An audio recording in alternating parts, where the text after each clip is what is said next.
小东里儿童节玩很大庆祝活动，4月3号连假首日，伫咧光明公园热烈登场。活动邀请真侪文青单位到场摄达，还有真侪新奇动物展示，同时更设计反毒、反诈骗等闯关游戏，让参与活动的亲子家庭伫轻松快乐的氛围当中度过欢乐假期。小朋友高兴了，全家人就高兴了。但是我们希望呢，在这个小朋友啊，在游戏在玩乐之中能够加一些教育、社会教育、宣教的一些性质。所以，我们今天的主题，那除了这个安排节目以外，我们邀请了很多的公部门，还有教育团体、公益团体，共同的来设摊然后由亲子为主，亲子带着小朋友为一组来这个进行闯关。闯关以后给予奖励，并且我们安排了很多精彩的节目跟游戏，跟大家一起度过一个欢乐的一个节气，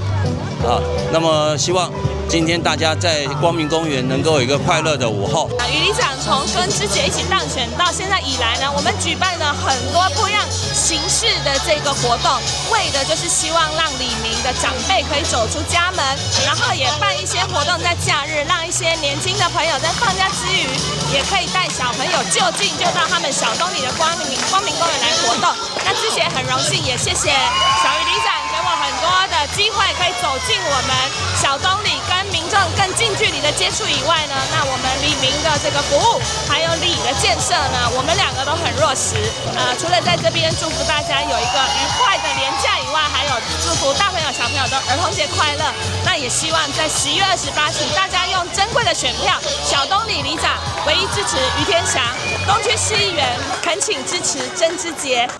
活动这天，东区区长黄炳源、立委陈廷辉、经立委陈以信、议员曾之杰、曾培雅、立委王定宇、服务处主任卓佩瑜也拢到场同乐，祝福现场的大小朋友儿童节快乐。我们小东里于天祥里长说真的，他在每一个节日的活动都办得非常热闹，而且非常的不一样。尤其在今天儿童节，他用一个小朋友最喜欢的，然后可以亲子同乐，然后用一个有教育，然后又有活动这样的一个气氛，我觉得真的很棒。所以很感谢我们于天祥里长真的，你只要一把它翻开，其实小东里的活动真的很多，这个也是带动我们整个